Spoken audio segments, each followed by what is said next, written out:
Hello, everybody, and welcome to the New Symbolization broadcast. This is a special news segment. Hey, this is Blaze in Theory, the new segment. And this is Nathaniel, the new segment. the Nathaniel segment. So this is our first time doing this. We're going to be messing around a little bit here. He's kind of doing some mic check stuff just at the beginning. But Nathaniel, want to talk into that mic? Test. Yeah, oh, you sound good. Thank you. Yo, test. I gotta give you a little bit more volume. Yeah, thank you. Appreciate that. All right. Yeah, and I'm Dave, going by Theory on this, and this will actually be playing on my personal podcast as well, Theory Plebe. I might feature some of this on my channel. We might feature this stuff all over the place. We could use it for all sorts of things. Who knows? I thought first we'd turn it over to Blaze. Blaze, you've really kind of spearheaded this segment. And so maybe you want to talk a little bit about what got you thinking about doing this. Yeah, basically being a black student on campus at one time, just really recognized that this wasn't a place that was designed for us here. And so we're going to bring these people on, students of color that are going to be able to talk about their experiences, and we're bringing them on one at a time so that they have all the time they need to explain what their experience is like here on campus at Boise State. So today, the first guest is going to be Nathaniel Hardy, who's still a student here and has some unique experiences that he's going to tell us about. And we just want you all to sit back, relax, and just listen to his experiences. And one of the things that Theory just talked about is the new podcast that we're actually putting up to is going to be called Blaze in Theory. So keep an eye out for that. We're going to have everything ready up in the next couple of weeks. So it's going down for real. Yeah. So Nathaniel, welcome. What's going on? Ooh. You already had a radio voice. I guess so. But now it's like even better on these mics. Yeah. Dang, doesn't this just sound like really mystical? Oh my gosh. Wow. Yeah. HD. Yeah. So I don't know. We've got some questions, but like maybe give us a feel for like where you're coming from. Where did you grow up? What was that like? My background's pretty fairly different from those of anyone here from Idaho. I was born here, moved when I was 8 to Tennessee. I was raised in Antioch, Tennessee. Shout out to the Bears. Pretty much graduated high school there. Was working at KFC part-time. Was kind of tired of my life, like living in the hood and being broke all the time and working a part-time job that I absolutely did not want to have any future career options with.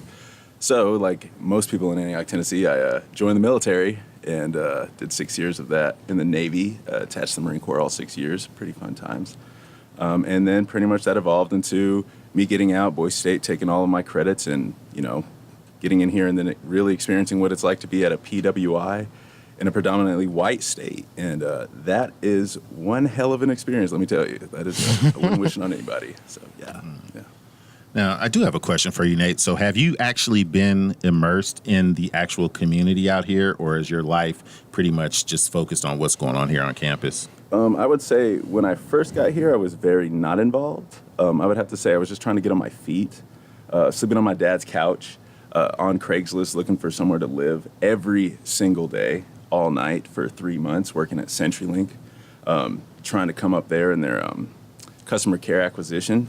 And I hated that job, and I hated sleeping on my dad's couch, and so I got my own place, and then definitely started to notice that there was a disconnect between the community and within the, I guess, I want to say the different demographics here in the state, and how that translated forward was me wanting to take action, me wanting to get involved, and now I'm heavily immersed within the community, involved in multiple organizations and trying to push forward the initiative of inclusivity and diversity here in the state, not alone at the university, so. Awesome. So what are some of the things that you are involved in here on the campus? You mentioned a bunch of different groups, so can you tell us about a few of them? First, I started with Afro-Black Student Alliance when I first came here. That rolled over into trying to advocate for the IASC on campus and the student assembly. And what's that? It's student government here at Boise State University, and the IASC is pretty much our representation for the minority group here, which is pretty much anyone who isn't white, if you really look at it on the charts there or in the graphs. And yeah, that was one experience I've never had before either. It's weird being in a room full of people who know that like this is a bad policy or this is just not in the best interest of students and no one says anything. And so I could totally understand the importance of the IESC because they're the ones pretty much hollering out to say if we need help or not. And if there's silence on that floor, there's no help coming our way. So that is definitely to be taken action to.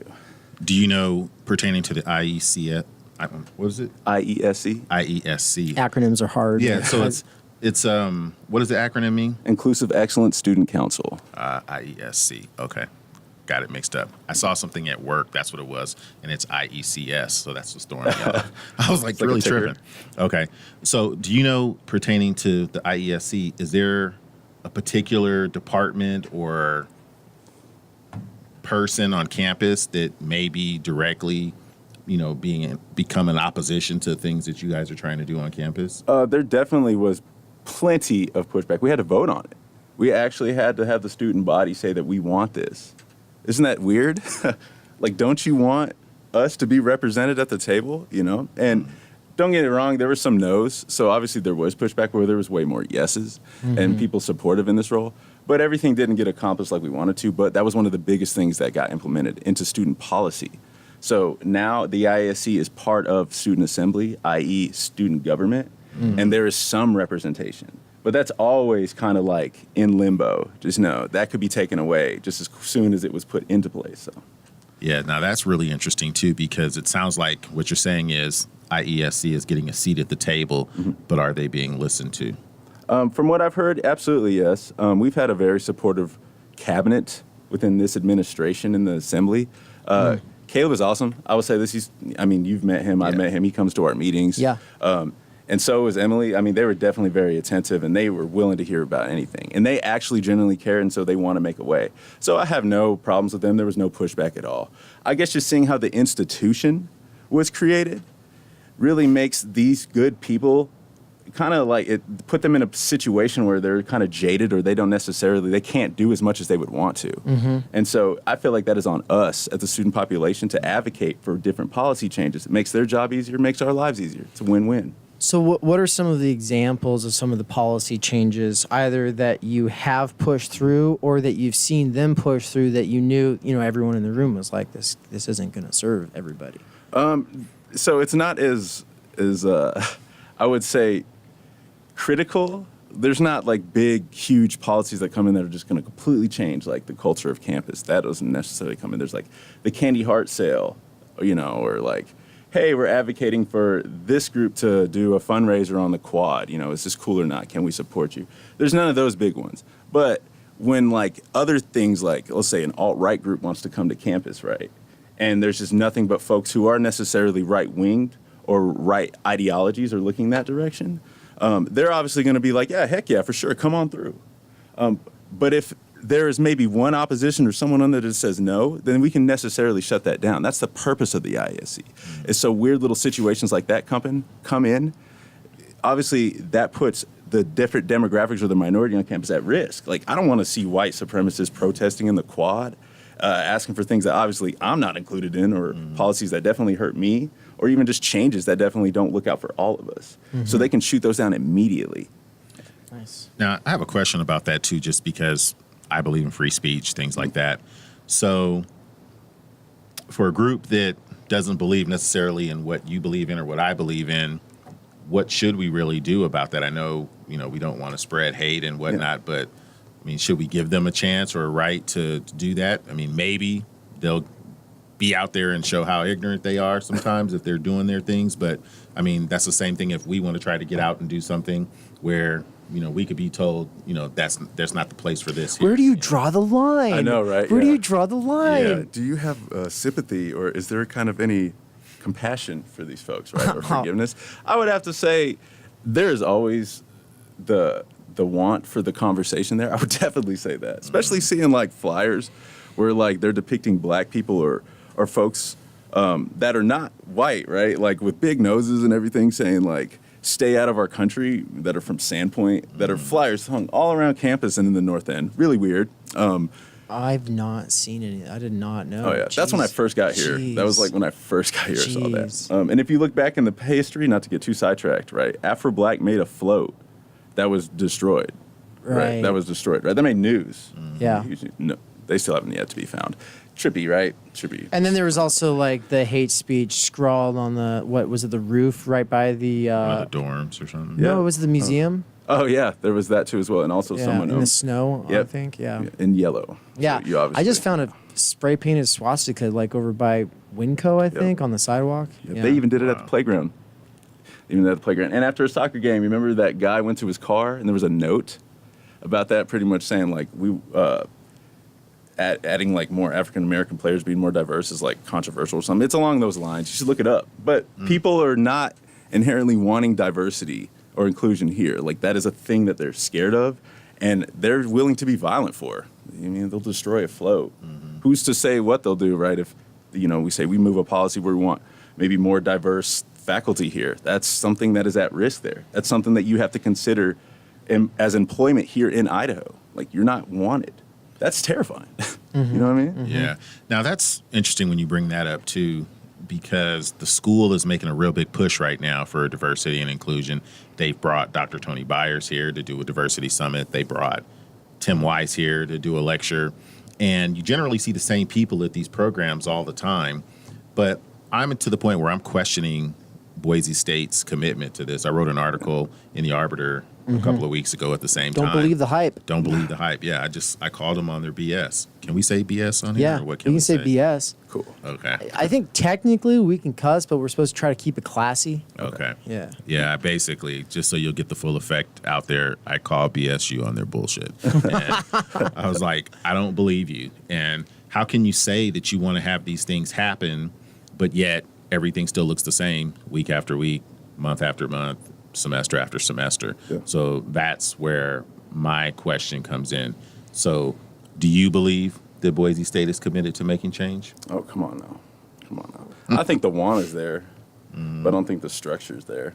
Like I'm not gonna just completely shoot down all faculty, because there are people here who are willing to die for this stuff here, right? They're willing to die for just wanting change, wanting something different, right? So if we say everybody here at Boise State entirely is the problem, then we're really excluding a lot of really good people who've almost dedicated their lives to this thing, right? Right. So I will say that I want them to put their money where their mouth is. That's for sure. And I also want to see something, because it's like, if it's in our creed, if it's in our values, but you have empty values, they don't honor any of them. Like, what is the purpose of it? Why would you even want that? Like, why would you even say you want that? Like, show me it. Right. Well, there's going to be a real big stretch to what I'm going to kind of say, but Gotcha. a part of this is still for economics, just the saying that they want to do the diversity and inclusion stuff. And then another part of it, too, is actually saying it but not really wanting it. But what you see on the surface is what gets all the headlines and whatnot, but you technically don't have to do anything about it. When we had those 5 presidential candidates on campus a couple of weeks ago, one of the sessions I asked one of the gentlemen, I said, what are you going to do to bring more professors of color to the school? He gave me some canned response, basically saying, well, we're going to do them, do it homegrown. We're going to bring them from within and make them go through our PhD program, and et cetera, et cetera. And I was like, time out. I was like, I asked that same question to 3 candidates last year, and they gave me the same answer as you. I said, when students of color graduate from here, if the last day of school is on Thursday and graduation is on Saturday, they're on a plane Thursday night. They're not trying to stay. And I said, how are you going to get them to go to a couple more years of graduate school and then go to a doctoral program? I said, it's not going to happen. And so just being able to say that maybe looks good, but then that there's no way to follow through with that, because the students aren't going to stay through the program. But when you get asked about it later, you can say we did everything we could to try to make it happen. So I was there the last year, right, when they gave you this answer, and there was a little bit more they added, basically like saying, well, we're looking into, we're trying to do diversity and inclusion in all sorts of ways, trying to make it out to be like there's so many other aspects of that, like pseudo intersectionality or something, where it's like, there's other kinds of diversity. It's like, yeah, but this one's pretty straightforward. This is pretty straightforward, y'all. That's hard to figure out. Speaking of, how straightforward this is, when it comes to representation, I'm wondering Blaze, maybe talk a little bit about those statistics you talk about in that article. Right, and then we'll talk a little bit about demographics and experiences from the time that you arrived to now, and what might have changed. Have you met any black professors yet? Blaze. Oh, hey, check that out. Well, actually, Malaya, she told me that she has an engineering professor. Yeah. Can you believe that? That's the one of the topics that I mentioned in the article, that there's this phantom professor in the engineering department. Now, I'm going to have to call her out. Her name is Liz Godwin. Okay. And I sent her an email after the article went out, and I introduced myself to her. I was like, hey, my name is Blaze. I'm from the Black Alumni Chapter, and, finally found a black professor. I, just like to, say hi or whatnot. She hasn't responded. So I don't know what to say about that, but there's that one that we know of at least, but I haven't had any contact with her. And there was another black professor, Dr. Keith Anderson, in 2014 when I was a student here as well. And he taught Soc 306, which was Sociology of African Americans. And they fired him during the middle of that class. Mm. So, when we've had one, we lose one. Yeah. And the sad part is that people generally say, I thought we had one. And it's like one is an acceptable number, which it's not. And out of the 22,000 students, about 399 students are black. Now, the challenge with that is that that's just the statistic for all the enrolled students that checked the box that said, black on their paperwork. But that doesn't mean that they're all still here on campus. Some of them could be online, in other states or whatnot, doing some other programs. Right. We've got 20,000 students here, give or take. And I think that you only get a couple of thousand of them on campus at any given week over the course of a week, which is like, wow, that's a lot of people that aren't on campus. Yes. Yeah. Which drives me crazy. That's just one of the things about organizing is how do you reach those people? How do they find out about our events? Visibility is the number one thing. How do you get it when they're tearing your posters down because you wasn't in the right place and you didn't sign up 2 months in advance before this event you decided to throw together 2 weeks ago, right? Like it's institutionally set against, and I don't know, this isn't any one person's fault. This is just the way bureaucracy tends to work out, but it's institutionally like geared against any sort of new project whatsoever, because if you're a fraternity and you've got a fraternity advisor and you're well established, all the access that's needed, right? And they know, we've got these events we do every year. We've got the posters, we just change it up. We get these things submitted 2 months out. We got secretaries on that. But if you're just like trying to start something new, it's like you got to do everything, and like seriously, you got to sign up for that poster route 2 months in advance. Sometimes it's not happening. And by the way, even when you do, like what? So you get shown in like a couple of places on campus. Nobody sees that. Exactly. Why don't we have bulletin boards in the elevators? Thank you. Yeah, they have them on the toilets. Toilet talk. Toilet talk. Oh, it's lit. Toilet talk. You best believe that. Some of the only things I actually read on campus, I know. It's the only time they will catch your attention. It's actually genius. It is. Mm-hmm. But try getting your spot on there. Yeah. How do you get access to that privileged prime real estate at the toilet, right? Mm-hmm. That investment right there. Okay. And why do they think that it's somehow a better aesthetic to just have all these clear walls everywhere instead of just like, why can't we just have freaking posters on everything every time, all the time? Yeah. That means student engagement, and it means better chances of people getting involved, and people getting involved ups their chances of success. Yeah. Like it's statistically proven. So well, why do they have a problem with this? Anyway, it's been such an annoying thing. But anyway, let's turn it back over to you. Like, what are some of your frustrations trying to organize over the last how many years? Wow, now almost 3. Well, wow. 2 now. I would say, because I was doing things way before I came to Boise State University.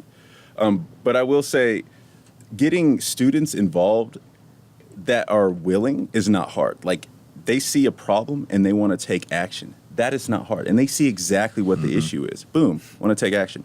Now, finding more of those students, hard. And that's just one barrier right there, right, with hanging up posters. Now, imagine trying to submit an event request. And you want to do an event in a month, right? But you have like 3 months worth of planning of stuff that needs to be done. And what sucks is that if you submit that event request, right, you better have all your ducks in a row or you're going to keep going back and forth within the conversation. Emails that take a week to turn around. Mm-hmm. Yeah. And not only that, I understand the other side of the coin too. Like this person who is in charge of the communication or allowing access is also potentially going to school and also has a life they have to live. I respect that. And I don't think that there's anything wrong with them. It's just the system that we have in place here in order to get events done is so complex. And on top of that, the outreach is the biggest part of it. Because you need people to come to your stuff or you're not going to really, you're screaming at a wall. You know, we might as well just be having this conversation about what we want to do every single week and never implement it. Yeah, and never have anyone else, just the same 3 people. Yeah, you know, it's like a club. Like, Yeah. we don't ever really do anything. You know, it's like crap. And so then the events we do put on that we actually do get to conduct within certain time frames, you have to plan like 2 a month or 2 every semester, I'm sorry. Because those 2 big ones, you're for sure going to get done. Right. Right? But that's like 6 months prior to the day. And you have to find people who are willing to kind of stick with you for that time period, who don't have a lot of stuff going on, who are going to school full time, just graduated high school, who are just now learning who they are and what they want to do. And then you have to hope that they're going to honor what they say they're going to do, and then be there.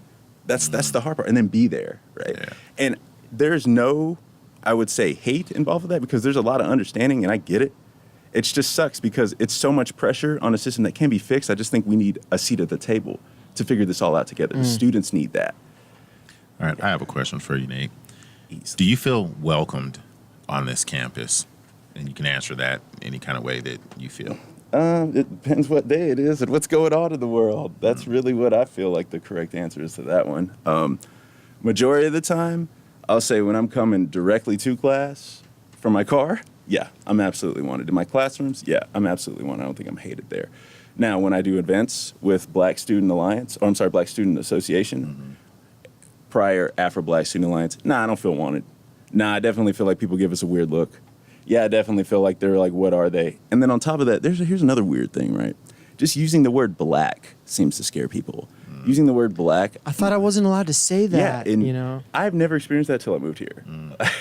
Yeah. Which is trippy to me. And so it even has you thinking internally, like, it makes you point the finger back at yourself, like, am I racist? And then you really think about it, like, wait a minute.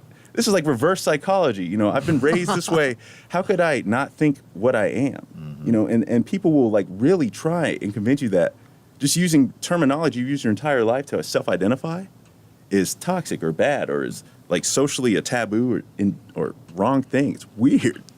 And I guess the kind of vibe I'm getting is that it's an indirect type of thing. So it's not like they're intentionally doing it, but you're questioning yourself and the way you're thinking is part of that whole double consciousness that W.E. Du Bois talked about. And Yes. so Yes. we're living it here on this campus. So with Black Student Alliance, some of the events that you've tried to, you know, reach out and invite other groups to, first of all, are these events only for people of color or are they for everyone? Absolutely not. The Black Student Association, I mess it up too sometimes, has always historically been inclusive. Always. All walks of life come in through that. All walks of life are absolutely a part of our organization. All walks of life are at our events. All walks of life are being supported at their events. It doesn't matter where you're from, what you look like, or what you do. We are absolutely there for you. Historically, our culture has definitely always been inclusive. Always, always, always. And it will always be inclusive. And here's the thing. We've had vice presidents who were white at Afro-Black Student Alliance at the time. We've had that. We've proven that. We don't need to show that. You know what I mean? Like, I don't understand why, like, just the name Afro-Black Student Alliance is threatening. And then we changed it to the Black Student Association, and all of a sudden now people are like, oh, well, yeah, they're actually... And it's like, we're the same people. That name change seems to have changed perception somehow. Absolutely. I think it's more marketable. I think people kind of see it as, oh, wow, that's something I could definitely see myself getting involved with. Or it doesn't sound too risky. To, you know, how would you say? Or threatening, maybe. So wait, it was Afro-Black what? Student Alliance. And now it's association. So from alliance to association. Or Black Student Association. We just got rid of the Afro and changed alliance to association. We wanted to mimic what other universities are doing. On top of that, prior to coming to Boise State, before I joined the military, I did a semester at Middle Tennessee State University. They had a Black Student Association. And it was flourishing. It was A-okay. I never really even had to like think about their hurdles or the issues of them forming. They had like over 60 people. Right here, we have like 10 on a good day, you know? Like, so. You know, and I was just thinking about this as you were mentioning this, how originally it was formed as Afro-Black Student Alliance. And because there was a very low percentage of students of color or Black students here, there was probably no example, no leadership or anyone to probably say, hey, we should mirror this after some of the other campuses across the country and how they represent their Black populations. So there was no one here to show you the way or show whoever, you know, actually got the group founded, show them the way. They just kind of had to wing it with whatever they could come up with. You know? Absolutely. And I think definitely putting more folks of color in, I would say, more management roles, if you will definitely, you'll see kind of like a shift in how things are conducted. And like I said, Afro-Black Student Alliance has always been inclusive. We've had a vice president who's white. I definitely really want to point that out there because, like, people join and they think they can just kind of sit on the side when really you can get more involved, right? No matter what you look like, or where you're from, or what you do. It's always been about that since day one. And then also, those students who want to get involved, right, they don't want to take administrative roles or they don't want to kind of do anything leadership. They've always had fun coming in and just supporting. You get to be a part of the culture and indulge in it and actually get to take something from it. That's cool, right? That's like free. That's like, man, you get to go into the movie theater and watch the movie for free and watch the movie for free. You didn't have to film it. You didn't have to pay for the ticket. And if you're lucky, sometimes you get some free popcorn. Damn. You see what I'm saying? It's like having your cake and eating it too. Absolutely. It's a win-win. That's what we like. It's good numbers. All right, so we're going to take a break, and then we'll be right back. All right, everybody, and welcome back after the break. Can we hear ourselves? Are we on? Oh, yeah. There we are. Yeah. What's up, everybody? I'm Dave, but I go by Theory. That's my nickname. Thanks, Blaze, for that nickname. My pleasure. I also go by Theory Plebe online, so it makes sense. But, yeah, so we were wondering about technical difficulties. We're not entirely sure if we got Nathaniel's introduction right because there was this preview button push, and I'm still a total noob in this studio. So, Nathaniel, maybe you could open back up about where you're coming from, where you grew up, your service, and then I've got some questions about your service. So that'll be a good segue. Absolutely. So my name is Nathaniel Hardy. I am the financial officer of the Black Student Association. I was raised here until I was 8. I don't have too many memories of Idaho or Boise in general. Moved from here when I was 8 to Tennessee, Antioch specifically. A shout out to the 615 there, Antioch, Tennessee, AA. Pretty much got tired of working at KFC part-time and also really was tired of the hood and being broke. So pretty much joined the military like most folks in Antioch do. Left. I did 6 years in the Navy, attached to the Marine Corps all 6 years. Was in Camp Lejeune for the first 3 and was in Connery Bay, Hawaii for the last 3. Attached first time, 3rd Marines, hoorah. And yeah, that was my thing. I was a corpsman. Hey. Yeah, I was going to ask you. So you're involved with organizing and activism here on campus, and you said you might have done some organizing work before attending Boise State. So I was curious about what that does as a perception shift for people when they find out that you're a veteran. Does that make any difference? Because kind of where I'm coming from, having spent most of my life in Idaho. There's this sort of stereotype. Oh, you care about things like social justice. Well, you must be a liberal snowflake, right? Yeah, absolutely. Oh man, let me tell y'all, right? So, I keep it real. I work at a place that I guess folks will think it's liberal, right? Which is fascinating to me. I have no idea. But I would say, literally the other day I was servicing someone's phone at this place that I work at, and he called me a liberal just because I couldn't do anything for him. And this guy didn't even know my name. And the guy didn't know anything about me. But I'm just thinking based upon how I look and where I work, he's going to put 2 and 2 together. And also he has a Fox News app on his phone at the same time, so I'm already assuming what he looks at. Dang, he is plugged in. Oh, super plugged. You just gave Fox News a plug, Oh, I did? Oh, yeah. Maybe I should shut up and dribble. Oh, did I say it? Oh, yeah. Okay, my bad. But yeah, I really want to equate this to what kind of the culture or the mindset here is in Idaho, and that's a really right-leaning policy, culture, ideology here. I'll say I don't look like the typical veteran, right? My hair is pulled out. I got long hair, a little bit of stubble of a beard, and I'm outspoken, and I definitely disagree with a lot of people, especially a lot of veterans, with the way that they go about living their lives and what they deem is important. And normally that's kind of self-centered at times. And I really feel like people use their military service kind of more as a self-centered thing or really just to kind of get attention. And they don't really use that as a platform that they can actually help elevate others. And it's kind of sad because it's you do X amount of time, right, in the military, and you have all this experience, leadership, knowledge, and all that. And then you come out and then you just put it into yourself. You didn't do anything for anybody else. You didn't build a bridge. You just got yourself over the water. Mm-hmm. And that's counterintuitive what we're taught throughout the military. Yeah, one of the things too, I'm ex-Army as well. Ooh. But one of the things that I've noticed from the time when I was in and the time today, people treat you totally different. Just kind of like, Vietnam War vets weren't too, appreciated when they came back home. And now it seems that after all of this 911 stuff, it's like, thank you for your service. Like, that's just the biggest thing. It's like, oh, thank you for your service. You put something on a resume. It's like, oh, you were in the, oh, thank you for your service, And it's kind of like it just becomes a canned response, so it doesn't really mean as much anymore. And especially if you went through a period when, people didn't really care. Yeah. And, now it's like you really don't know who cares or not until you actually maybe are working side by side with them. So have you noticed in your experience some fakeness from... Okay, go ahead. I'll let you. Oh my goodness. I feel like, all right, I'm about to get a lot of flack for this, okay? Keep it real. There are folks who get out of the military and they give you very limited information based upon their military service.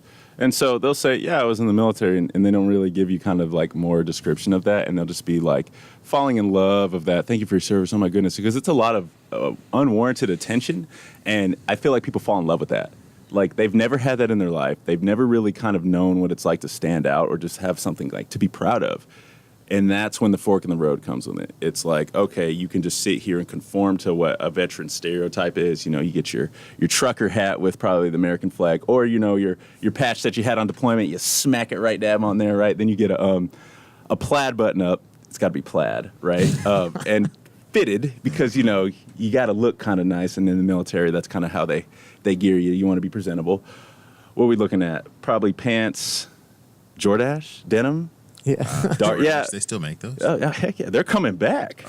But they'll probably tuck in their shirt, right? Got a belt, nice belt, and maybe dress shoes. And that's been the stereotype. And then that builds like kind of this image of what like most folks in the military look like when they get out. When there are so many veterans out here that you would never know that just look like you and me. And then they don't sit here and go and boast or brag about their military service, because there's also a stigma within that. Because then people immediately think like, oh, well, you're playing the veteran card, right? The one that I'm saying that people fall in love with. Right. And then they immediately get shut down and they just turned off with it and they just don't want to tell nobody about their service. And then they completely diminish everything that they've done good in the military just by not speaking out, just by not using a potential platform to elevate themselves and bring others along too as well, in a good way. And that hurts. I watched really good people. I served with all kinds of folks, right? Don't even mention nothing. My roommate killed it, was such a great corpsman, humble as can be. And I hated that person never getting any respect. And I live with this person, and I'm just sitting here just watching, standing by like, dang, you get like no love. And this person was the only openly gay corpsman in the entire battalion. That's over like 1,000 people. You want to know how many gay folk we had in there, right? There's a lot of folk in, and then they're just terrified to come out. But my roommate is actually trying to build a bridge, make a way, and doing a phenomenal at it, no credit. And I'm not going to say that my roommate's sexuality was the reason why they didn't get any. I can't confirm that. But I will definitely say that people have their opinions based upon that, and that prevents career advancement. And also, you can definitely tell that some people didn't take them very seriously, and that sucks because they missed out. They missed out heavily. Damn good corpsmen. I want to segue with that into people of color or people with different religions, sexual orientation, just people that have something different about them that's different than the norm of this area. So how important is it for a person to be who they are and speak out and represent whatever it is that they are, or what they believe in or whatnot? Like, do you think that's important, and why? Shoot, absolutely. I think it's your greatest asset. I don't understand how you wouldn't want to be the best you that you could possibly be. No one's perfect, right? But shoot, you got to kind of fall down, stumble, crash, get back up, dust yourself off, and get back to whatever you're doing to learn exactly where you're messing up at and where you can improve. Now, if you're just going to overhaul and just conform to the status quo, I don't think that's growth. I don't think you're actually challenging yourself, and I don't think you're absolutely living up to your full potential. Come on, it's contradictory. If you're just going to go with the status quo, you're not doing what you want to do. You're just doing what you need to do to survive, just to fit in, just to be a part of something. When really we should be trying to elevate things. You should be saying, how can I help this move forward? What can I do to better myself, to be a better person, so that I can socially progress us, economically progress, and whatever that is, right? And if you conform, you will never grow. Yeah, how? Yeah. You're doing the same thing that everybody else is doing. And if everybody else is doing the same thing, they ain't moving at the pace that you want to or they want to either. It's sad. I see that a lot here. Yeah, it's kind of like if you can't live and be free, then it's like you're really not living. Mm-hmm. Yeah. And a lot of veterans do that. And I feel like we're all trying to fight for freedom, but it's kind of Well, and I've tended to, I have a lot of veteran friends, and there's like this weird thread between most of them. I'll just say most of them, where they regret having served. Yeah. They say that they went in idealistic, and they came out the other end being like, we didn't realize we're fighting a war for like these oil tycoons and multinational banking institutions that are just trying to screw over these other countries in these proxy wars. And I understand like it's a really complicated thing, and I don't know how much you might want to talk to it, but you talked about like how these you see people doing a lot of good. Maybe you could speak to that a little bit, because I think that especially online, especially in like more left-leaning spaces, so on the right, you already kind of just talked about how like there is these kinds of perceptions like, oh, you're a big wuss if you're a liberal and stuff like that. But there's also like online just kind of like an anti-soldier, anti-cop sentiment, and the fact that Blue Lives Matter is used as to be juxtaposed with Black Lives Matter. Yeah. So soldiers are kind of cops of the world, right? So I'm just curious, like, how you parse all that out and how that's been for you. Well, before he answers, though, aren't soldiers also kind of like gangs for particular world leaders? I mean, I don't know. Aren't cops just organized gangs? I mean, yeah, it's biggest gangsters. But before you do respond to that, Nate, because I just want to say something. When you were just saying, Theory, about how people sometimes wish they hadn't served and say things were kind of different, I remember my mother telling me this from the time I was in basic training to like my first year in, and she reminds me of this all the time. She says, do you remember when you told me that the military or the army is not what they make it seem like it is? It's not what people think it is. And that just all came to mind right now as you said that. And I won't speak on anything specific, but I remember having that conversation with her because she was proud that her son was serving his country, et cetera, et cetera. Mm-hmm. And she would, recite back to me what I said to her. And I just thought, wow. So I have a question for you, pertaining to that, along with Theory's question. Do you think that the image that they portray of the United States military is accurate, or do you think there's some issues there? Oh my goodness, good questions, great questions. I'll answer yours first, absolutely. All right. I'll say there's definitely this weird little, I think, expectation or this glorification of when people enter the military that they're doing it to serve their country. There is a small percentage that absolutely do that. I've actually met maybe 3 people over the course of 6 years who legitimately wanted to serve their country. They're passionate about this. They're really good people. They really are. And if you were to challenge them on any of these ideologies, they have really good beliefs. Like, oh, wow, I can definitely see why you do that. Then there's those folks like me, right? I just wanted to get out of the hood. I had no other outlet. I really had none. And that's a lot of people in the same situation as me. So when people say thank you for your service, I take it with a grain of salt just because I understand why you're saying it. But in reality, like, I had to get out of the hood. I'm sorry, I just don't feel like I'm deserving of that. I didn't want to serve this country. The benefits are really dope. And also, like, the GI Bill is really dope. That's how I'm talking in front of you right now. It's the only way, right? And that is a big marketing tool that recruiters can use, right? To definitely get folks in my situation, or a lot of folks like in my current situation, to past situation, to get them to join. And that hurts. And you can watch what the military does to people over time. You can't tell me that just being in these horrible conditions, majority of the time, right, on deployment, is good for your mental health or physical health. You come back after being like spun up on adrenaline mode for 6 months or 12 at a time, right? And you got to come back to society, and the pace is moving way different than what you were used to, right? Yeah. That takes some adjustment. You just don't get thrown back in there. You don't get thrown in a pool and you don't know how to swim, and they're expecting you to do Olympic laps. Like, no, they don't. And society and the military expect you to do that, and it's kind of weird. And so it takes a veteran to know what a veteran is going through, right? I totally get that now. 100%. That's why veterans transition services is a huge thing I feel like we definitely need to focus on. Right. Because if we don't, right, you're not integrating those people who got into the military for the reasons you didn't expect, and when they get out, they're not going to be the people that you were expecting that were like these thank you for your service type folks. Yeah, they just want, they needed to do what they had to do to survive. No different than anybody else. Also, Blaze, your question, I would definitely say the image of the military is so misconstrued and not displayed in the right light. Some of the best people I've ever met in my entire life are in the military. I still talk to them every single day. And they're not killers. They're not toxic. They're not invested into capitalism or wanted to even hurt people. They're just literally like you or me. There was an opportunity. It's all they had. They had to take it to get in and get out. And they're just doing the job. They're not really seeing past this or really understanding how their involvement, how it influences other big things like foreign policy. They're not interested in that. And then when you're in the military, you don't have time to really pay attention to that. Just do as you're told. Yeah. And if you don't, good luck.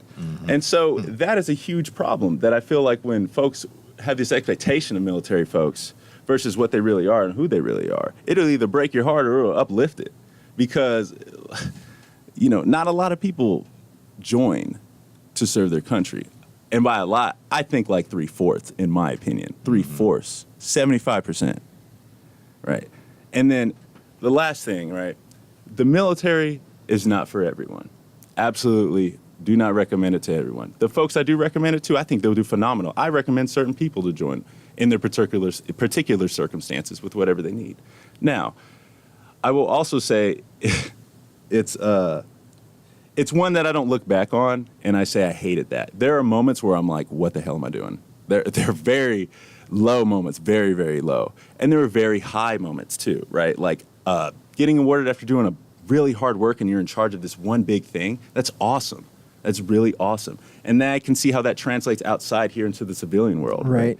And you can see how leadership and just bringing people together is an also great big aspect. There are good positives to it. And don't get twisted, there are a lot of negatives as well. Like working 20 hours or even 1 week straight and no sleep normally within that week, right? Within 3 to 4 days. That's not good. That's bad. Well, and you weren't fighting secret wars, in Africa or something like that, which there are, right? I don't know anything about it. I just know that there's secret wars going on all the time. Absolutely. That we're not supposed to know about. We just probably won't get them in an interview, though. Yeah. Oh, you blur their face. And these are like proxy wars with China over minerals for our phones and stuff like that, right? Yeah, absolutely. And now we can definitely, I'll just say, know that things are going on in certain places, right, that we can't talk about. You just have to hope that the right people with the right morals and judgment are in those right places, right? And granted, here's the other thing, right?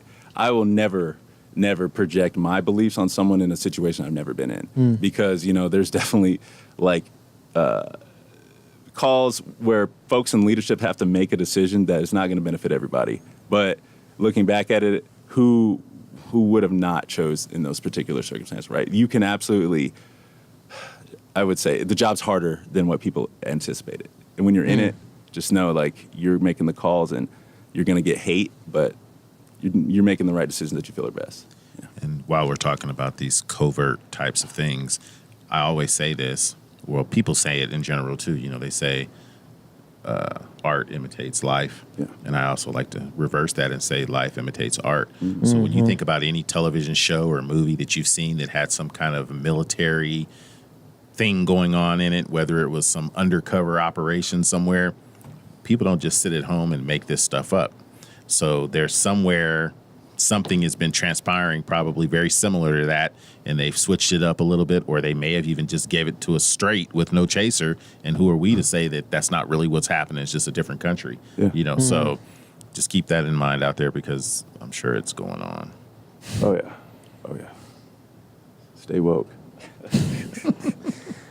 Well, and so taking it back to Blue Lives Matter, Black Lives Matter, being in a predominantly white state and institution, I don't know. What has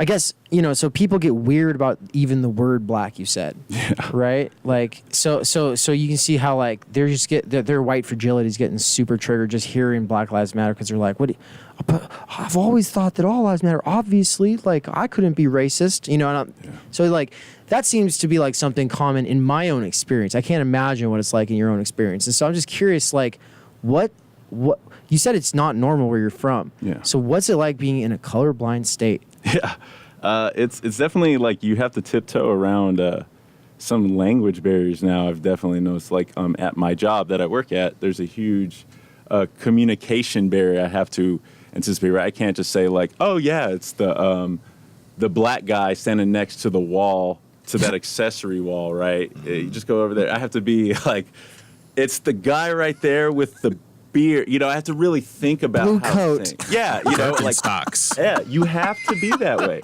because I don't know who I'm talking to. You know what I mean? And I don't know if they're white fragility is necessarily stable enough to hear the word black or with it describing someone.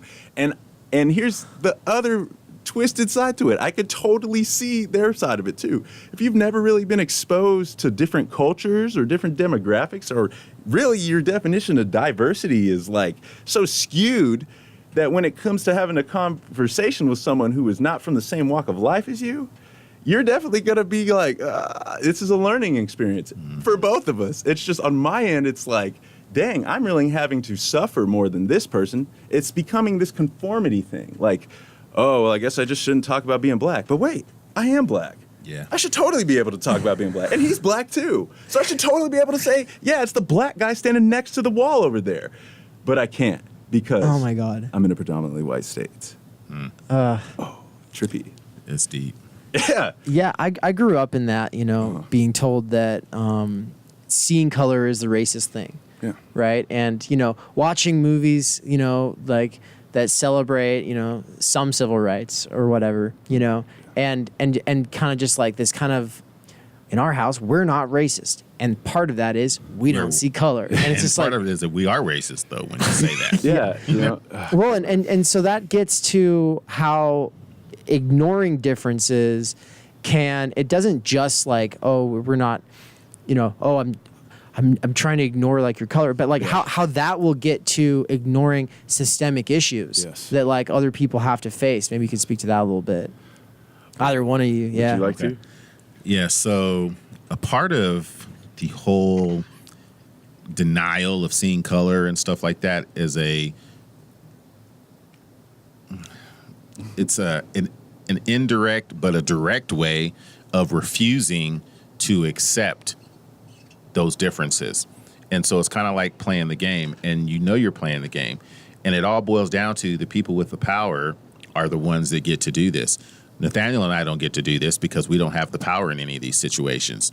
So if we come to a person that we're trying to explain something to them or trying to put something in motion, they have the power to say, now's not the right time, or I don't think that's an issue. I think this person did this to me. I think this policy is, bad for my group, my race, or whatever it is. And they can go, no, I kind of don't see it. Right. We've been doing this way for a while. Everything seems to be fine. I haven't had any complaints. And it's because you're not listening to people when they try to come to you and tell you about the problem. And so that is probably one of the biggest things, is that just kind of acting like there is no problem. And by doing that, you eventually shut people down, where people are tired of speaking and talking and trying to get help until eventually they just say, what's the point? And so I know I've had personal experiences where I felt that way, defeated, and sometimes I had to just kick myself and make myself get back up and get at it again. Have you had any experiences similar to that, Nathaniel? Oh, so many. I definitely feel like if we use the whole ideology that we're colorblind, oh my goodness, we're not seeing everything. I'll give you a quick little story here. So for the folks who can't see me, right, I'm mixed within my background. My father is white, my mother is black, and I can definitely notice the cultural differences just when I'm interacting with my dad and what he thinks like is norm versus my mom. For example, yeah, if you don't see color, then I guess when you go and buy the same products that you would for like your child or whatnot, right? If you put Selsun Blue in a black person's hair, you're gonna kill their hair. You're gonna kill their hair. We can't all use the same products. We're all not made the same, right? We all want to think the same, but we're all not made the same. There's things we definitely have to take into consideration when we are living our lives or trying to raise someone, right? And also, if we're not thinking that there are people who are different than us, we're not being inclusive. We're not also offering opportunities to folks that may want to do these things. We're being very self-centered if we're thinking we're colorblind. We're just like, oh yeah, everybody will love this. Not everybody will, and not everybody wants to do those same things, right? Like, not a lot of people are into the bar scene. A lot of people like the clubs. But I definitely see a lot of bars here in Boise and not that many clubs, right? But I definitely will say this. There's a lot more people having fun at the clubs than it seems than the bars. And a lot more people are interacting at clubs than they are at bars. You know, just something to consider. Also, the whole color blindness thing it's so fascinating to me because that's how we have these weird little interactions with people where I can't say black. And I bet if I described you as black, that would be an issue for someone else, you know, at a table. That's so weird. If you go to Tennessee, you can have that conversation with anybody down there, openly. And no one's like, oh, that. Nah, they'll be like, oh man, I was talking to this black guy the other day, and that's normal.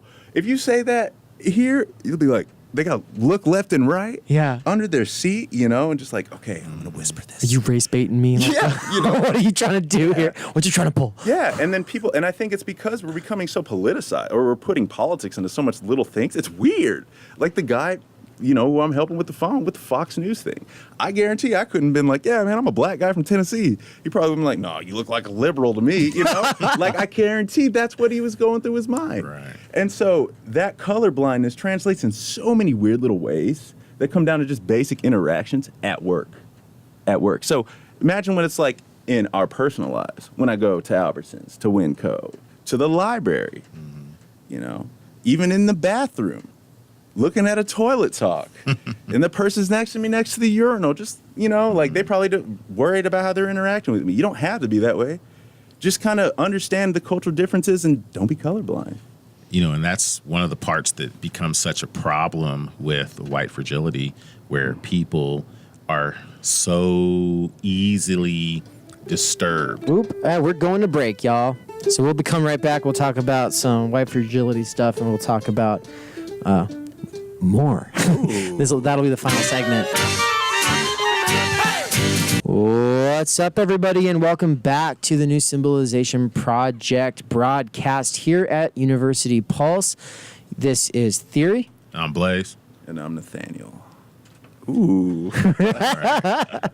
Yeah, you got that radio. You found your voice. calling, man. Hey, I guess so. Yeah, you got a face for radio. Oh, thank you. Except turn it towards you so we can hear Okay. it. You can't rob us of that resonance. Ooh, Yeah. let's get it. That Sure, you're bassy. right. Where were we at? Yeah, I was kind of talking about the white fragility thing. And Talking about people having meltdowns at urinals because they don't know how to act. yeah, it's that whole thing about being uncomfortable. And I guess that's one of the things too that, you know, white people are just used to everything being comfortable for them. And so anytime there's a challenge in their lives in any kind of a way, they just kind of lose it. And especially if we're talking about race or dealing with, you know, a person of color, directly a black person, they've just been taught indirectly so many ways to resist listening, resist getting involved, resist acknowledging, even with the whole color blindness stuff. You know, it's like if you don't see me as being a person of color, then it's almost like you erase me. I don't exist. And so you'll start navigating life as if I don't exist. Yeah. So you have to recognize that I'm here, that I'm black. You can't just say, oh, no, you know, I was told to treat everyone equally. I don't see color. Mm-hmm. And those are things that you can start finding out about a person right away that lets you know how they were brought up. So that's, yes. you know, a way to say, you know, these are those covert things that are going to be taking place. And Robin DiAngelo, the lady who came up with the term white fragility, one of the things that she talks about is when a person is saying, I don't see this, I don't understand this, or they switch it to, I can't deal with this. they break down, they show tears, they do all these other things that basically takes the attention off the situation or the person, and it puts it right back on them. And so now that white person is the center of attention. And so now whatever the topic was that we were supposed to be talking about, we don't have to talk about it anymore because the white person's made it all about them again. And now we have to spend time consoling them because, you know, so-and-so's broke down in tears. They're stressed out right now. You know, we got to give them a break so they can, you know, get back with us or whatnot. And so these are tactics that are done, like I said, indirectly because they know that that gets the attention off of the topic. So it's really difficult being confronted with this all the time because there's always challenges that people of color face or people that are different, you know, when we start talking about intersectionality. So when you have to go against whatever, you know, the resistance is, it's just, it's a fight that we know is going to always be uphill. And so, you know, I don't know. I want to let someone else talk. No, that's real. I definitely agree with everything you have to say. And I feel like it's definitely a hurdle for white people too to definitely understand, right? Like how to communicate with people of color. And I think that is where like a lot of the issues arise because I have to talk to someone every single day. That's a very big part of my job. And within customer service, right, you want to be treated with respect and you want people to treat you with respect also. And so I see how definitely within the language that we use to talk to one another and describe what we need, what we want, who we are, is very critical that we have to place importance on because a lot of things can be misconstrued within that, right? A lot of white people I definitely see don't want to be labeled as a racist. A lot of people of color don't want to be labeled as very ignorant or just kind of close-minded. I see that a lot too. But everybody wants to figure things out together sometimes, right? And especially in moments where we need one another, i.e. caveat to military, right? Showing you that, you know, we have a lot of differences, but we still have to work together to figure out this task. But if we're using language that it isn't inclusive, then we're trying to draw people out, like, you know, labeling someone a snowflake just based upon how they want their Starbucks drink, right, is going to be very diminishing to moving forward with trying to progress ourselves to something that we all benefit from, whether that be cultural, you know, awareness, whether that be us, you know, just being able to talk and not have to worry about being judged by one another. It's a huge aspect. And I feel like if we discuss these things more, we talk about these things, we help kind of just come to a place where we want to learn and not necessarily deflect or prove a point, we can all benefit from that. Think about any conversation you've ever had where someone's came to the table and they don't want to learn something and they don't want to talk about it. It's like you're talking to a wall. And so if you want to break down those barriers, go ahead and use language that we all can benefit from, that is inclusive. It's like trying to do a group project and there's like that person who's like not interested. Yeah. And like they're just like, well, I know I'm going to get a C, so. Oh, yeah. Or doesn't respond to emails. My pet peeves. Yeah. Oof. There's something else, too, that we talked about on the break, too, Theory. One of my beliefs is that we all need to have some discomfort in our lives. That part helps with our resilience. It helps us grow. And most of the time, you'll notice that people of color or people from marginalized groups have had the most discomfort, and they've been challenged more than any other groups. And so that's probably why those people are considered to be strong or resilient, assertive, because we've had no choice. And so being able to share that discomfort with our fellow white people is a benefit. They should be thanking us for bringing that to their lives and helping them become a little bit more resilient and getting, you know, past certain hurdles or whatnot, you know, so it's good. You know, we all need to you know, get that type of exposure to some challenges in our lives. Wouldn't you agree, Theory? I would agree. In fact, you know, that's, I think, why I started coming to your meetings back when it was Afro Black still, you know.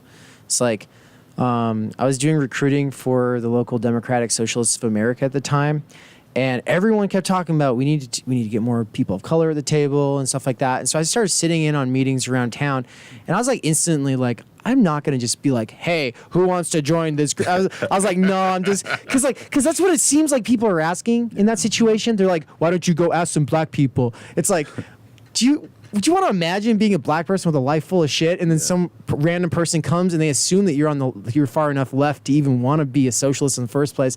You know what I mean? It's just like, it was weird. But I was still like, well, everyone else is all talk. I'm gonna go like check these things out. And then it was just like instantly just like, well, this is uncomfortable, but it's important. So I just was like, I'm gonna keep doing it. And so, I didn't make it a lot last semester, but I was just crazy busy. But I think I made it to like all the Taco Tuesdays this like last spring, and it was just like, it was crazy.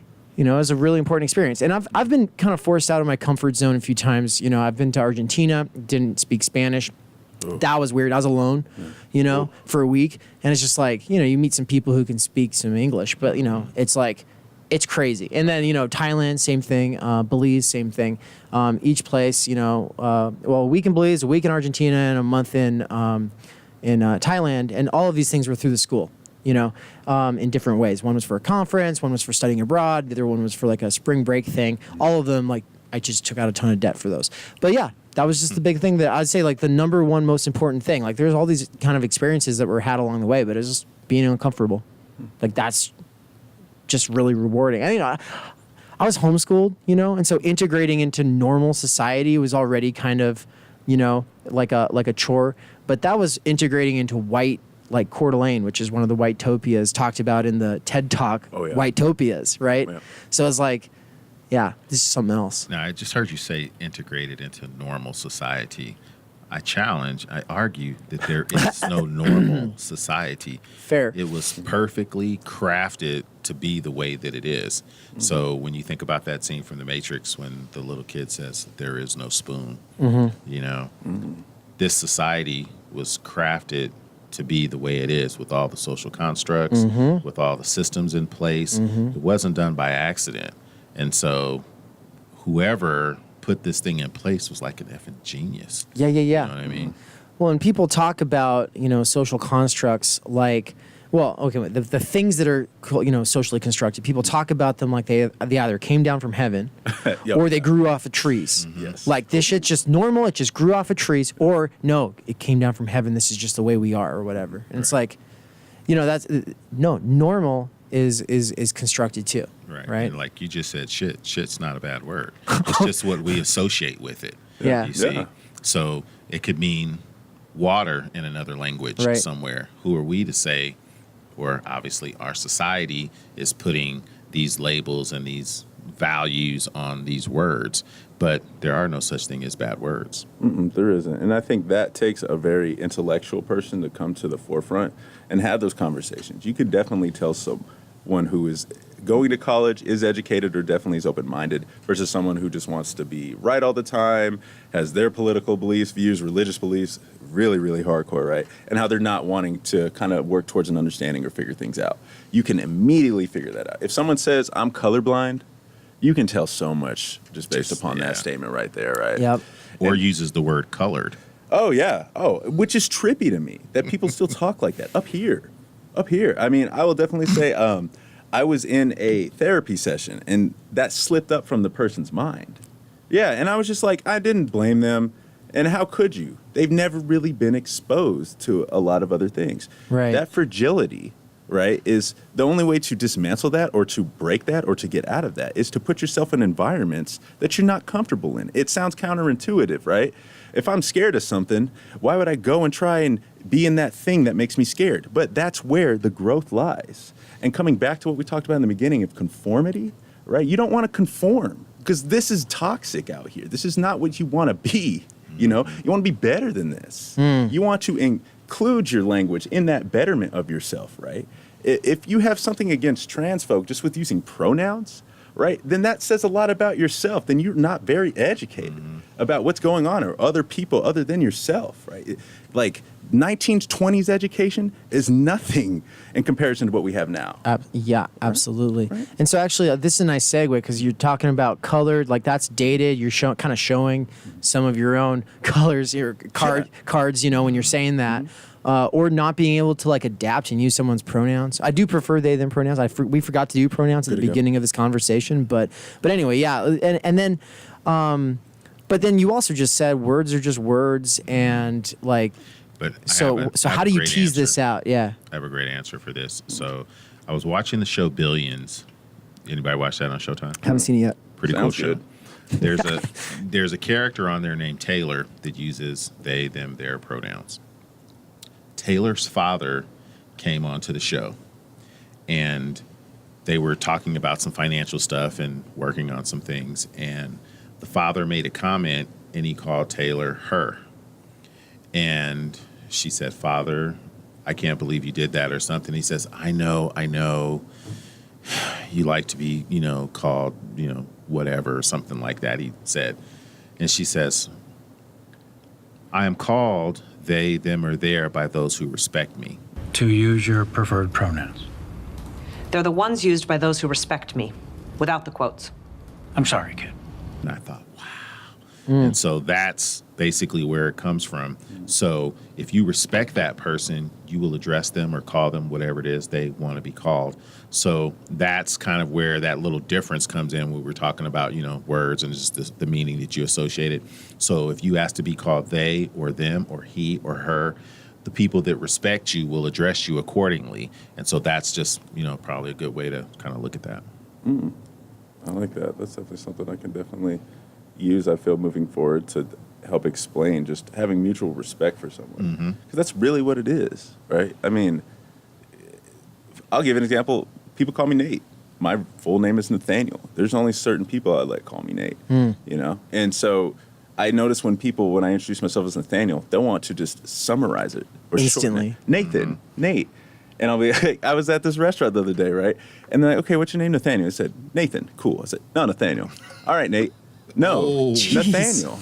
And she's like, "Oh, do a lot of people call you Nate?" I was like, "Only people I kind of introduce myself to as that, only certain people." And she didn't understand it. Completely just blind ignorance, but she didn't understand it. But that right there shows that, I don't think it was a disrespect thing, but she just doesn't get it. And if you don't get just the basic principle of that is so indicative. It just displays so much else, like deeper layers that they're terrifying.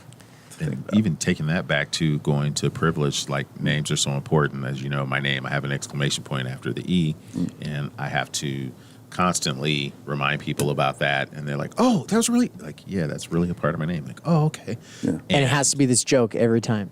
Sometimes, yeah. Yeah. And one of the things is that usually people with more privilege or feel that they have some privilege or don't even know that they really have privilege, but they can just kind of get away with doing whatever they want, are the ones that are usually more likely to discount a person's name. Yeah. Your name is the most important word you will ever hear in the language that you speak.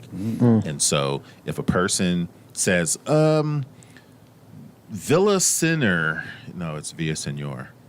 Okay, yeah, so I'm just going to call you Villa. No, you're not going to call me Villa. My name is Villasenor. Okay, so making sure the next time that something kind of happens and you maybe are around, the person who's on the side of, let's see, being disrespectful, since we've talked about, respect means you'll pronounce the name they want it to be, the way they want it to be pronounced, use the pronouns that they want to use. If you are watching that person that's doing the disrespecting, assess how much privilege that person has, because that will probably tell you a lot. But a person that really cares, maybe doesn't have as much privilege, you might find that they're the ones that are being more receptive. And when you look at all the different groups that we've been involved in upstairs in the Multicultural Center, usually you will see nothing but respect exuding from all of us towards each other, regardless of whatever we, intersect in or how we intersect. And so imagine when we go outside and we're dealing with someone else, we can usually, spot that privileged person right away. Easily.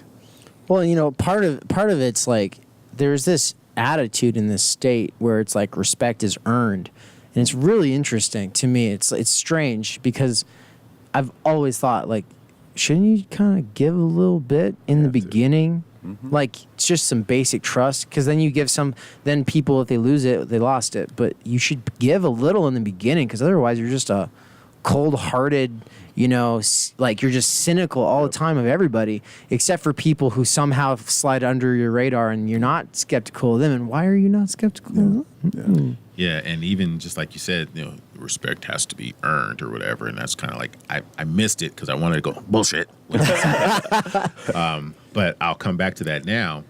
So certain people's lives are set. Well, everyone's life is set in a certain trajectory from the time they are born. Mm-hmm.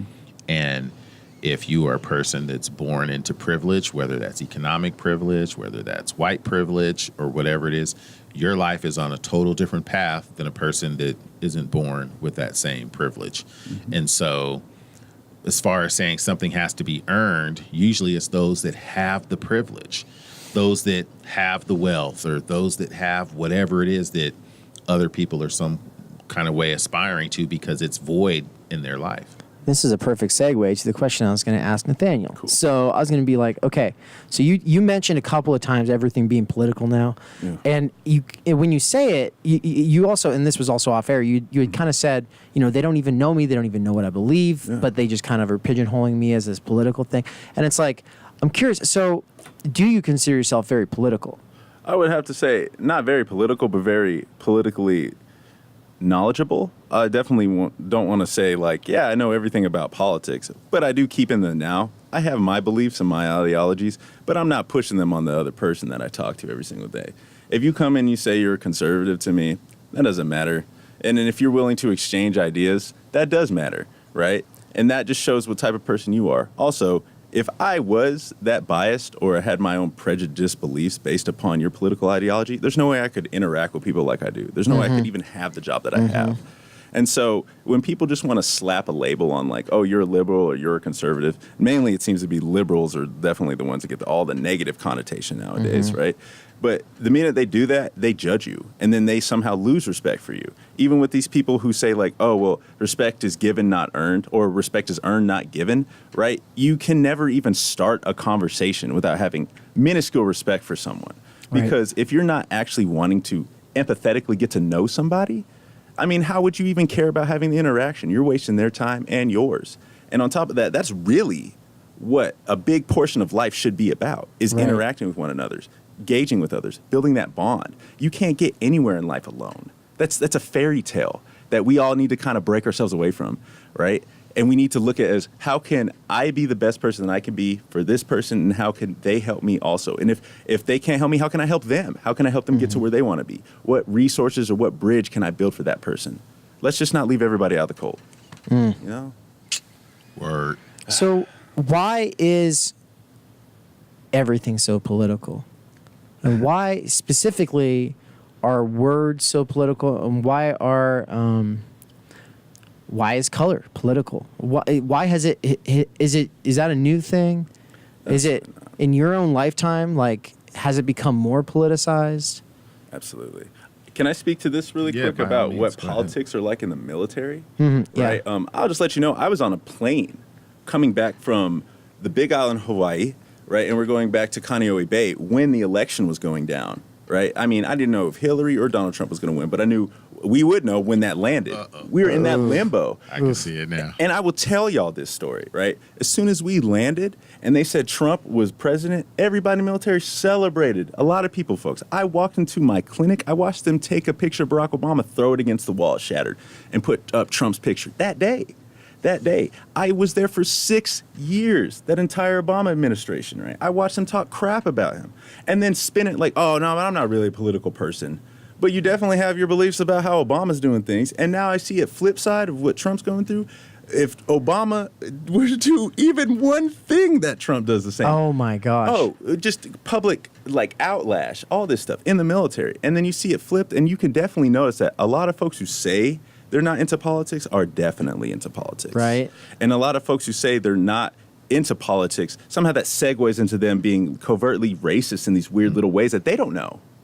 And that's terrifying, because it's like, if you don't really know your political ideologies through and through, you're like talking about stuff you don't even know or understand or even believe. It's like you're just trying to describe something you have no idea about, right? And in conversations with intellectuals, they'll point that out. And conversations with intellectuals, they'll sit there and store that and see, oh, this obviously they don't know this. You ain't getting an invite back to that next conversation, that's for sure. Or you're not going to build that bond like you wanted to. It sucks. It sucks. That's a really quick question. Do they have the actual radio station dial on the window? Like, it would be really cool if they had that out there. So at least if people were walking by, you could like have a tune in now so people could see it as they walk by. They really oughta. They just We'll have do some that next time. headphones out there. People kind of put it on. You know? the air. They should have a QR code, like a big old QR code out there, so because we are live right now. Yeah. That is cool. That is cool. 'Cause I see some people walking by looking in, and it's like, we're in the fishbowl type of thing. So I watched this video. It's called "How Liberalism Decays into Fascism," and so liberalism doesn't necessarily decay into fascism. And this definition of fascism is basically like where it doesn't really matter what the style of political organization is, so long as it's putting one group forward and saying everyone else is like suspect or enemy, right? And that you know how it is, but. There's a few basic assumptions of liberalism. One is that people are personally responsible for their lives. Second is that this is a meritocracy. It's a belief in meritocracy. And then, like, the next one is that capitalism is a meritocracy, right? And so that's kind of why I'm thinking. It seems like one of the biggest reasons why color is political. In a society where we know statistically, like, the odds aren't too good for you, if you're not white. And basically the political schism on that often can be, and it's, I've met conservatives who are very honest about how institutional racism works, but they'll be like, generally speaking, it's like, well, people choose their own lives and they make their decisions. And you can't say that this is because of a racist institution or whatever. Yeah, because what that does is that takes the individualism out of it. So if you tell me that all the success that I have and everything that seems to just fall into place for me, I didn't have anything to do with that, then that takes away from me and my value and my worth. So if I want to go living through life and think that I really got that job because I'm effing awesome, right? It's not because I'm white. It's not because of any other thing. It was all because of me. You see, then that just cheapens the value of everything that I've attained so far. But if they don't acknowledge, the person with all that privilege doesn't acknowledge that it wasn't all about them, then they want to keep living that lie. And then what that does is that just perpetrates through their family, through their children, because the child will say, maybe they're driving in a car down the street and they look at, some neighborhood and they go, why does this neighborhood not look like ours? And then the parents get to say, well, first of all, they probably don't know an answer, but they'll get this as an answer. They go, yeah, they just don't really care as much about their neighborhoods over here as we do. Or they'll say, these people are lazy, or these people do drugs. They made bad choices, and so they're poor. Exactly. And so what that does then is just feeds that now to that young child, and then that goes down the line. So I remember you were sitting in one of the lectures I did in one of those Social 101 classes last week, and you said that was the first time that you had saw the Kenneth Clark experiment with the dolls. And that was one of the things that made the Supreme Court stop segregation in the schools, because they had these kids as early as like 3 and 5 years old knowing that there was a difference between black and white and that it was better to be white. Yeah, and for those who aren't familiar with that, it's YouTube, the doll test, and you can watch some videos on it. But basically, I think it was mostly little black kids just being shown dolls, black and white, which one's beautiful, which one's ugly, which one's good, which one's bad. And it's like, you can guess which ones they're picking, and then when it's like, oh, which one do you look like, and then it's just like the sad, it was that. Even God, yeah, that was really effective. Like on me, I was shook. I'd never seen. I can't believe that. Whoa, how did that happen? Let's put this. Oh, it's a show promo. Let's let it play. You can't skip it. Hi, I'm Kelsey Rose. And I'm Sarah Buchanan. Tune in Monday nights at 8, All because I said so. only on University Pulse. Where were we?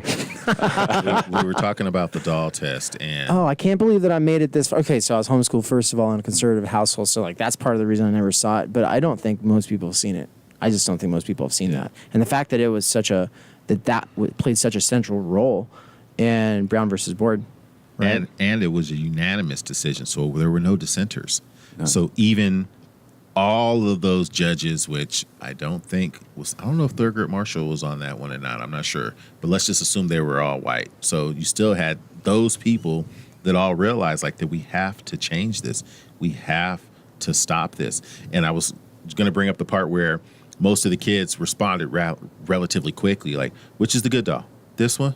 Which one is the bad doll? That one? Yep. You know, which doll do you want to be friends with? This one? Okay. How come you don't like this doll? Because it's black. Okay. Which one do you look like?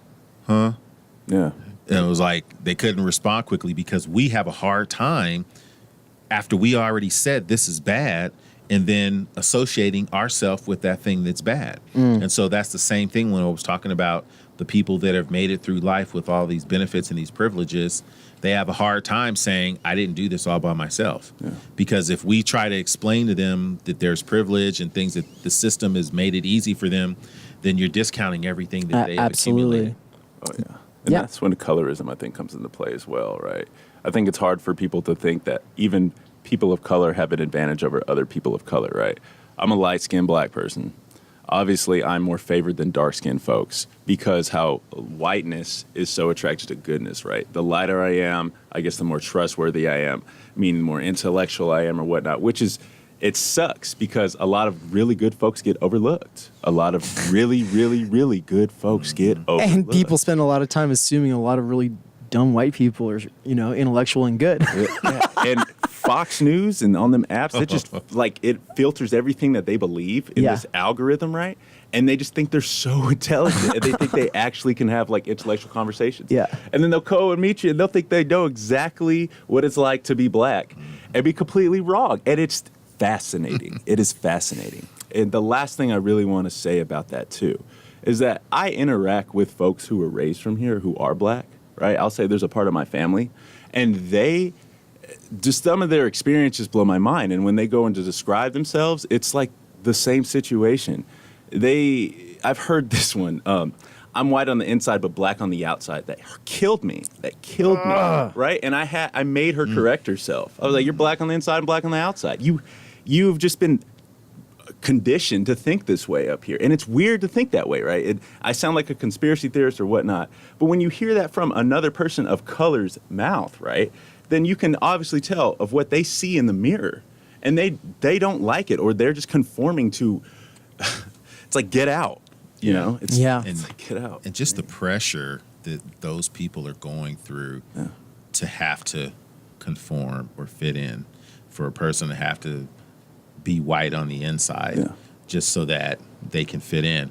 The fact that there's groups out there that are so tough on people that are different that make them lose themselves and who they are just so that they can get by in this society, and it's not right. Mm-hmm. So just kind of wrapping up that one thought about everything being political, like here's my hypothesis, you know, coming from a critical theory perspective.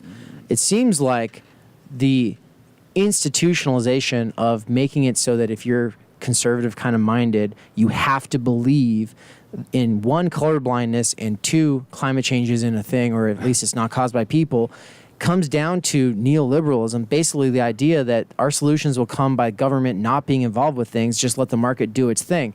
Because people are created equal, capitalism is a meritocracy, people create their own life, and no bad could possibly come from that, either to marginalized people or to the biosphere, right? And it's like, for me, and I've had people just like, oh, you just don't like conservatives, and oh, you just, it's like, no.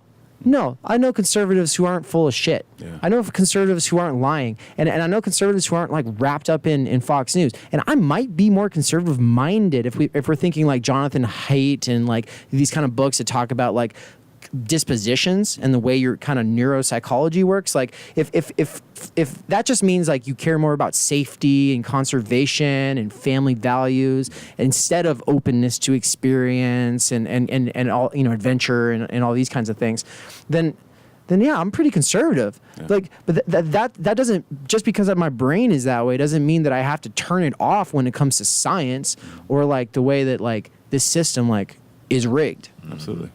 Yeah.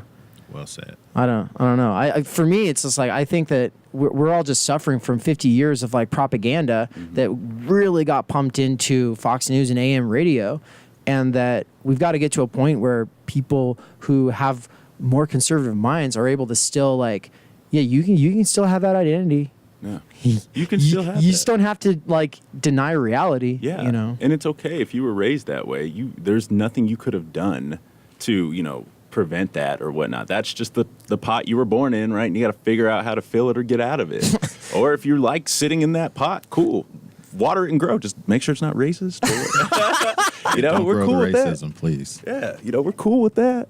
And I'm just curious, too. I know a lot of folks who probably if they really, really looked into what it is to be a conservative or an actual one, I feel like they wouldn't even want that title or that label. And that fascinates me because it's like they just kind of equate conservatives with this stereotype and they think that applies to them. Mm-hmm. But when it comes to when it's like being someone who doesn't have citizenship here in America and you voted for Trump. And then somehow you did that, right? And then you're watching yourself get deported. Did y'all remember seeing that on the news? The family who was so outspoken for Trump and then they got deported.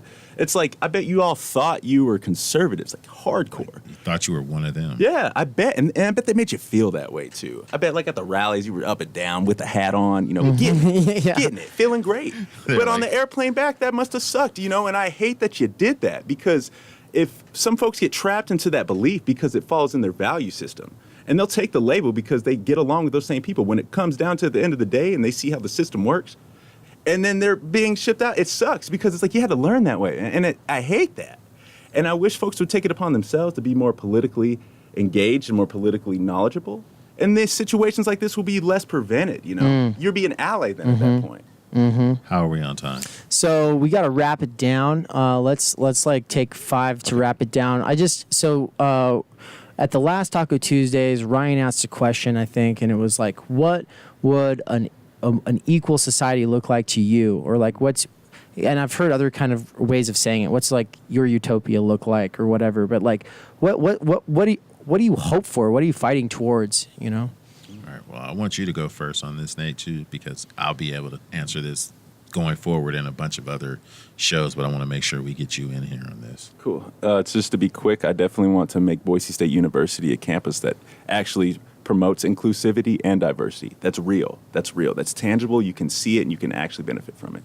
I feel that bringing Black Greek life here at Boise State University will bring culture, bring our culture. And this is something you're both doing. Absolutely. Mainly Blaze. I just love being the support system and helping in any way that I can, right? But within that, we can bring something new to Boise State instead of having to hope that Boise State does that for us, right? Because so far, in track record-wise, we ain't got what we wanted at all, or even close, and that sucks. So why don't we bring Black Greek life to here? Y'all see what that's like, experience that, and I bet everyone here on this campus would love it and benefit from it. Yeah, I agree with that. And doing things that are measurable, things that we can actually achieve. We're not asking for the moon here. Mm-hmm. And there's ways to make things happen.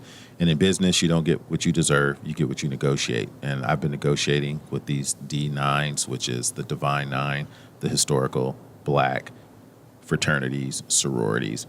And we actually have one coming to campus on April 19th. And if you have not gotten, how many Black people you think listen to this radio show? I don't know. Okay. I don't even know how many people listen, period. But so let's say 5 to 10. Cool. So April 19th here on campus, we are having a few representatives from a historically Black fraternity from the Divine Nine. I won't say who yet because you're just going to have to show up to be surprised. Oh, yeah. But we're speaking to the men and the women. So if you're looking to join a Black sorority as well, you're invited to this event because you can get some of your questions answered. Not all of them, but some of them. And they'll be here. You can email Black alumni at Boise State if you want to get some information on that, and I'll make sure to get that out to you. So Black alumni at Boise State, and I'll get you info on that. But like Nathaniel was saying, and I called you Nathaniel. Well, I've used both throughout the time I've known him. You can call me. Yeah, but I respect you, so I will call you Nathaniel, especially in this professional environment here. But I think that is very important because what it's going to do is it's going to change the campus vibe. It's going to change the morale for some of the students of color. and for other groups that are fighting for things, to let them see we've got a little short victory here. So all these goals aren't so far off that, we'll get discouraged and won't stick through with them. So we're just taking little steps at a time, and we're chiseling off one thing. We're going to bring more Black professors to the campus. That's one of the things that I am challenging the university on, being a part of the Black alumni chapter, which we didn't have before. And so trying to find ways that we can help the students, because we've been in their shoes. Yeah. And now we're on the outside still trying to help. And so that's why the relationship between Nathaniel and I is so strong, because we've been fighting for the same things, and now we're just in different phases of it, but we're still working together and still trying to make a difference on this campus. Absolutely. And the last thing with that, you don't have to be Black just to join a Black fraternity. Just want to let people know. You could come out no matter where you're from, what you look like. Come on down, come check it out. Just see if this is something that you'd be interested in, or if you can support it. Because the more support, the more we benefit from as a community. Awesome. Well, thank you, everybody. So, yeah, this was a special broadcast through the New Symbolization Project here at University Pulse Radio. This is the new segment, Blazing Theory. It's really great having you, Nathaniel. Thank you so much for coming. Yeah, I appreciate you. Thank y'all. Awesome. Thank y'all. Yeah, take care. Have a good one. And for the listening audience, hope you will enjoy this next song. Take care.